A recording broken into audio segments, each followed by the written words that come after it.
అందరికీ నమస్కారం. తన్వి చెప్పే కథలకు స్వాగతం. ఈరోజే భీష్మ ఏకాదశి. అసలు భీష్మ ఏకాదశి అంటే ఏమిటి, దాని ప్రాముఖ్యత, అలాగే భీష్మ ఏకాదశి ఎలా వచ్చింది, ఈరోజు చేయవలసిన పనుల గురించి ఈ వీడియో ద్వారా మనం తెలుసుకుందాం. ముందుగా భీష్మ ఏకాదశి విశిష్టత గురించి తెలుసుకుందాం. వ్యాసుడు భారతాన్ని ప్రజలకు అందించి ఉండవచ్చు, కానీ భీష్ముడే గనక లేకపోతే భారతమే లేదు. తండ్రి సౌఖ్యం కోసం తన సింహాసనాన్నే త్యాగం చేసిన ధీరుడు భీష్ముడు. తన ద్వారా కలిగే సంతానం వల్ల ఆ త్యాగం ఎక్కడ పొల్లిపోతుందో అన్న సంశయంతో ఆజన్మాంతం పెళ్లి చేసుకోనంటూ భీషణ ప్రతిజ్ఞ చేసిన ధీరుడు. భీష్మునికి తను కోరుకున్న సమయంలో తను చాలించగలే వరం ఉంది.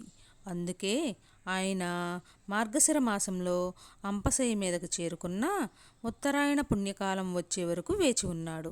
ఉత్తరాయణం ప్రవేశించిన తర్వాత అష్టమి రోజున తనని ఐక్యం చేసుకోమని ఆ కృష్ణ పరమాత్ముని వేడుకున్నాడు.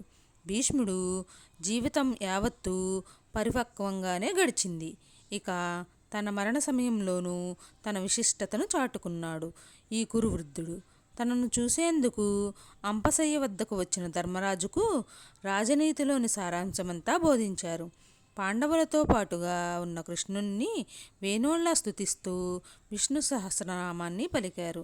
అలాంటి భీష్ముణ్ణి కొలుచుకునేందుకు ఆయన నిర్యాణం చెందిన తర్వాత వచ్చే ఏకాదశినే భీష్మ ఏకాదశిగా జరుపుకుంటున్నాము. ప్రతి ఏకాదశికి ఉండే నియమాలే భీష్మ ఏకాదశికి వర్తిస్తాయి. దశమి నాటి రాత్రి నుంచి ద్వాదశి ఉదయం వరకు ఉపవాసం ఉండమని, ఏకాదశి రాత్రివేళ జాగరణ చేయమని పెద్దలు సూచిస్తారు. దీంతో పాటుగా విష్ణు పూజకు ఈ వేళ విశేష ప్రాధాన్యం ఉంటుంది. భీష్ముడు అందించిన విష్ణు సహస్రనామాలను ఈనాడు జపిస్తే విశేష ఫలితం దక్కుతుంది. అందుకనే ఈ రోజుని శ్రీ విష్ణు సహస్రనామ జయంతి అని కూడా పిలుచుకోవడం కద్దు. భగవద్గీతను పఠించేందుకు కూడా ఇది అనువైన రోజని అంటారు. భీష్మ ఏకాదశిని జయ ఏకాదశి అని కూడా పిలుస్తారు. ఈరోజు మొదలుపెట్టిన ఏ కార్యమైనా విజయవంతం అవుతుందని ఓ నమ్మకం, అందుకనే ఆ పేరు. ఇక భీష్ముడు భారతీయులందరికీ కూడా పూర్వీకుడే. ఆచార్యునిగా, భరతవంశంలోని ఆది పురుషునిగా ఆయన మనకు స్మరణీయుడు. అందుకే ఈ రోజున ఆయన తర్పణాలను విడవాలని సూచిస్తారు. ఈ రోజున భీష్ముణ్ణి తమ పూర్వజనులుగా భావిస్తూ ఎవరైతే ఆయనకు తర్పణం విడుస్తారో వారి పాపాలన్నీ దహించుకుపోతాయని పెద్దలు చెబుతారు. వీలైతే ఈ రోజున బ్రాహ్మణులకు ఛత్రం, చెప్పులు, జలపాత్ర, వస్త్రాలు దానం చేయమని సూచిస్తారు. రథసప్తమి నుంచి సూర్యుని తీక్షణ పెరుగుతూ వస్తుంది కాబట్టి బహుశా ఈ సూచన చేసి ఉంటారు. భీష్మాష్టమి మొదలుకొని భీష్మ ద్వాదశి వరకు ఉన్న 5 రోజులను భీష్మ పంచకం అని పిలుస్తారు. ఈ 5 రోజులు భీష్ముని వ్యక్తిత్వాన్ని తలుచుకుంటారు. భీష్ముని జీవితం నుంచి ప్రేరణ పొందేందుకు ఈ 5 రోజులని కేటాయిస్తారు. మనం తరచూ వినే వ్యక్తిత్వ వికాస తరగతులకు ఏమాత్రం తీసిపోని ఆచారం ఇది. పైగా భీష్మ ఏకాదశి నాడు ఉపవాసం ఉంటూ విష్ణు సహస్రనామాలను జపిస్తూ భగవద్గీతను పఠిస్తూ భీష్ముడిని తలుచుకుంటే సాగే క్రతువుతో మనిషి వ్యక్తిత్వమే సాత్వికంగా మారిపోతుంది. భారత సంగ్రామం పూర్తి అయిన తర్వాత భీష్మ పితామహుడు అంపశయ్యపైనే ఉండిపోయాడు. ఎక్కడి వాళ్ళు వారి వారి రాజ్యాలకు వెళ్ళిపోయారు. సుమారు 1 రోజులు గడిచాయి.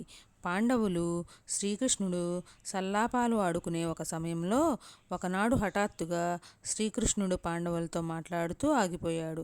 పాండవులకు గాబరా వేసింది. ఏమైంది అని శ్రీకృష్ణుని అడిగారు. శ్రీకృష్ణుడు వారికి సమాధానం చెబుతూ, మాంద్యాతి భగవాన్ భీష్మ తపోమే తద్గతం మనః. కురుక్షేత్రంలో అంపశయ్యపై పౌళించి ఉన్న భీష్మ పితామహుడు నన్ను స్మరించుకుంటున్నాడు. అందుకే నా మనస్సు అక్కడికి వెళ్ళిపోయింది. హే పాండవులారా, బయలుదేరండి భీష్ముని దగ్గరికి.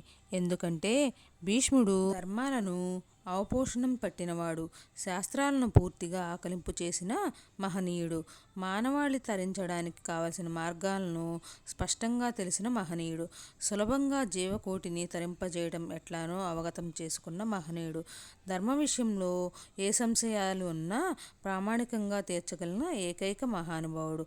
ఆయన దేహం నుండి నిష్క్రమించే సమయం ఆసన్నమవుతుంది. ఆయన అస్తమిస్తే లోకంలో ధర్మ సంశయాలను తీర్చే వ్యక్తులు ఎవరూ ఉండరు. అందుకే సూక్ష్మ విషయాలను తెలుసుకుందురు రండి అని భీష్మ పితామహుడి వద్దకు తీసుకువచ్చాడు. భీష్ముడు సుమారు నెలన్నర నుండి బాణాలపైనే పడి ఉన్నాడు. దేహం నిండా బాణాలు, శక్తి పూర్తిగా క్షీణించిపోయింది. అసలే మాఘమాసం ఎండకు ఎండుతూ మంచుకు తడుస్తూ నీరు లేదు, ఆహారం లేదు, స్వచ్ఛంద మరణం తెచ్చుకోగలడు. కానీ ఆయన ఇన్ని బాధలు భరిస్తూ ఉండిపోయాడు. ఉత్తరాయణం వరకు ఉండాలి అని అనుకున్నాడు. ఒక ఏకాదశి నాడు దేహం నుండి నిష్క్రమించాలని భగవంతుడిని తలుచుకుంటున్నాడు.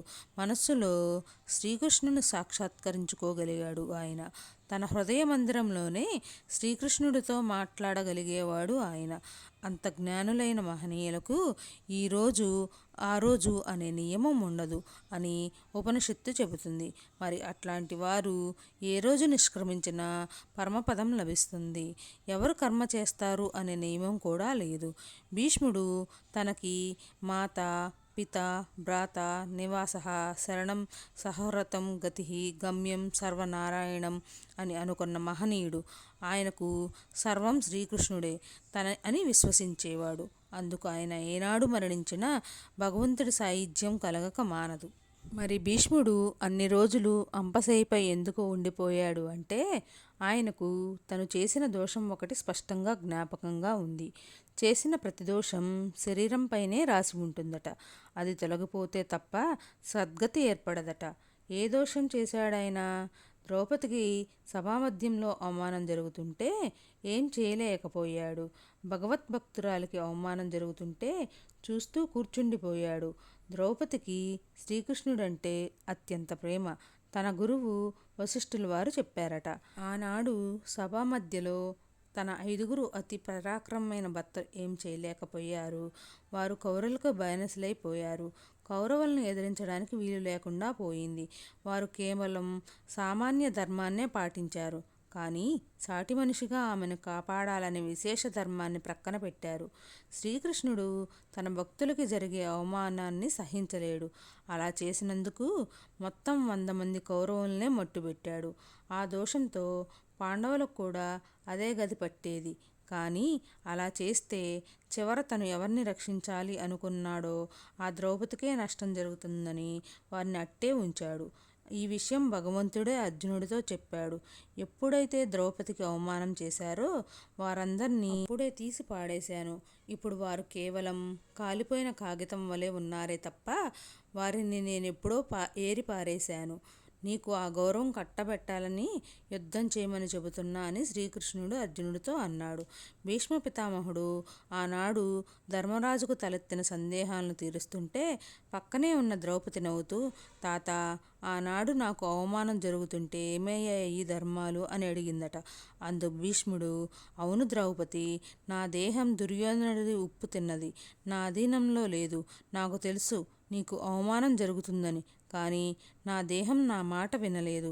అంతటి ఘోరపాపం చేశాను కనుక ఆ పాప ప్రక్షాళన కోసం ఇన్నాళ్ళు అంపశయ్యపై పడి ఉన్నాను అని చెప్పాడు. హస్తిన సింహాసనాన్ని కాపాడుతాను అని తాను తన తండ్రికి ఇచ్చిన వాగ్దానానికి కట్టుబడి ఉండిపోయాడు భీష్ముడు.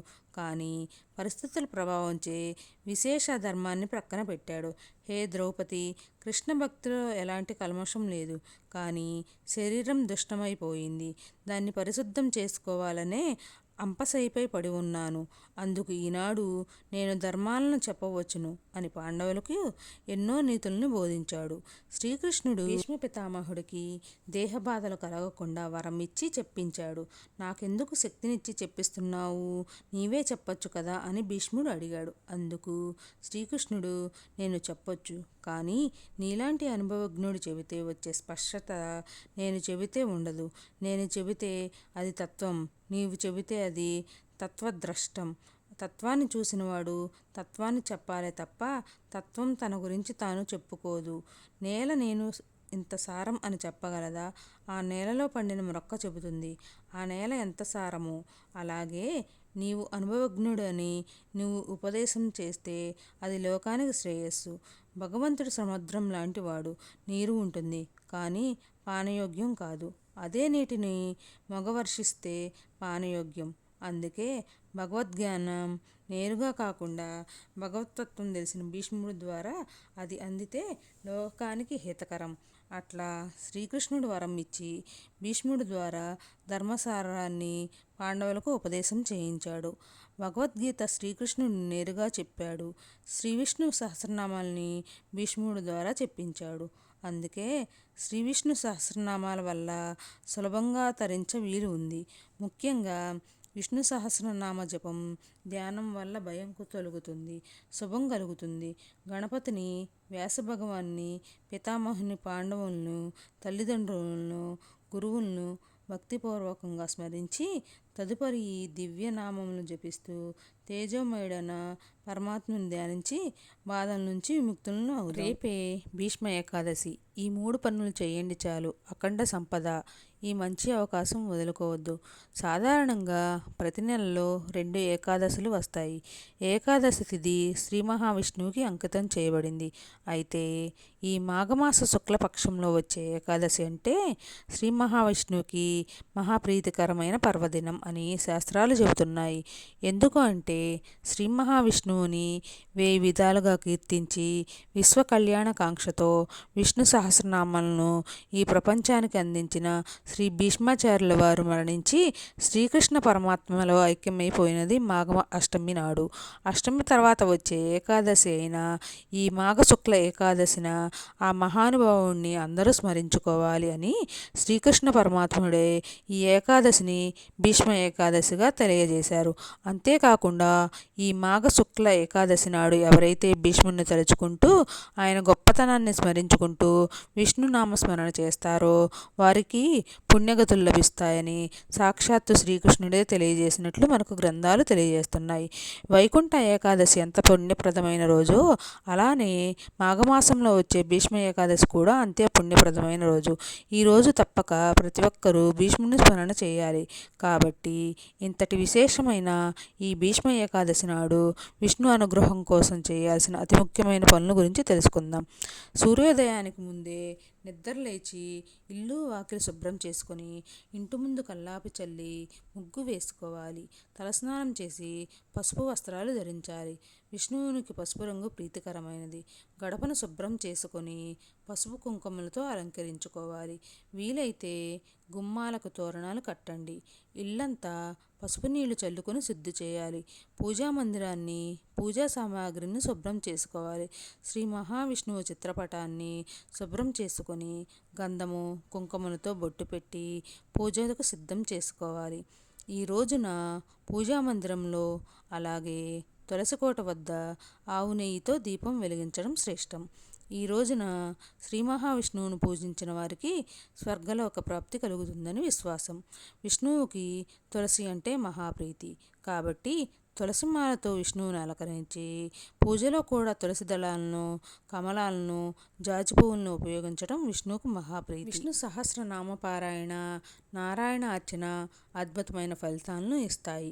ఈరోజు స్వామివారికి పటిక బెల్లం కలిపిన అటుకులను, ఆవు పాలను నైవేద్యంగా సమర్పించడం విశేషమైన ఫలితాలను ఇస్తాయి. అలాగే ఆవు నెయ్యితో పంచహారతిని ఇవ్వడం చాలా మంచిది. కుదరని వారు నైవేద్యం సమర్పించి మామూలుగా కర్పూర హారతిని ఇవ్వచ్చు. ఇలా పూజ ముగుస్తుంది. ఈరోజు విష్ణు సహస్రనామ జయంతిగా జయ ఏకాదశిగా కూడా పిలుస్తారు. ఈరోజు ఏ కార్యం తలపెట్టినా కూడా అది దిగ్విజయంగా పూర్తి అయ్యి జయం కలుగుతుందని నమ్మకం. భీష్మ ఏకాదశి నాడు విష్ణు సహస్రనామాలను పఠిస్తే అనేక శుభాలు కలుగుతాయి. ఓం నమో నారాయణ అనే అష్టాక్షరి మంత్రాన్ని 108 సార్లు జపించినా అదే ఫలితం ఉంటుంది. ఈరోజు శక్తి కొలది పేదవారికి అన్నదానం, వస్త్రదానం చేయడం ఎంతో పుణ్యప్రదం.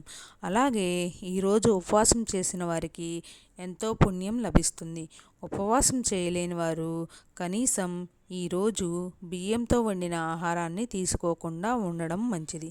ఎందుకంటే ఏకాదశి రోజు మురాసురుడు అనే రాక్షసుడు ఈవేళ బియ్యంలో ప్రవేశిస్తాడని, ఈరోజు బియ్యాన్ని స్వీకరించకూడదని, అన్నానికి భిన్నంగా ఇంకేదైనా తీసుకోవచ్చు. అలాగే ఈరోజు జాగరణ చేయడం కూడా చాలా మంచిది.